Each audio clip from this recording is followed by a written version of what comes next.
Nënkryetari i BDI-s Arber Ademi ka deklaruar se mes BDI-s dhe Levicës nuk ka asnjë lloj bashkëpunimi pas akuzave të kryeministrit Mickoski se Levica ka nxjerr kandidat në disa komuna me shumicë shqiptare, me çka po tenton ta shpëtojë BDI-n.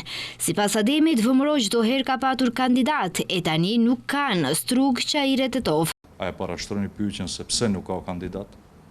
Pse nuk ka kandidat nga rradhët e VMRO-s? Ndërsa zoti Mickoski ka kandidatët e tij.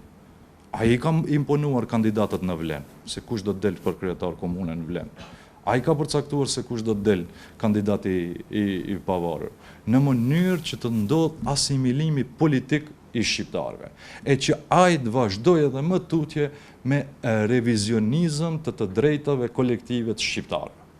Kryeministri Kristian Mickoski edhe një herë deklaroi se bashkëpunimi midis BDI-s dhe Levicës në Tetov, Gostivar dhe Strug është i dukshëm dhe se qëllimi i tyre është të ndajnë votat anti-BDI.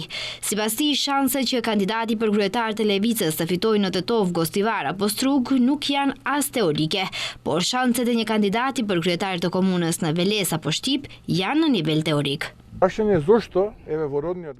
Pse në qytetin e lindjes së kryetarit të Levicës nuk kemi kandidat? Pse në Shtyp, që është qyteti i lindjes së një antari tjetër të kryesisë së Levicës, nuk kemi kandidat për kryetar komune, por pikërisht në komunët e Tetovës, Gostivarit dhe Strugës, ku është e qartë se kandidatët për kryetar komune të BDI-s do të humbasin, sepse shumica dërmuese dhe ndjenja midis banorëve në ato komuna dhe humori është anti-BDI. Para disa ditësh, Partia Levica shpëlosi kandidatët e saj në komuna me shumicë shqiptare në Strug, Tetov dhe Gostivar.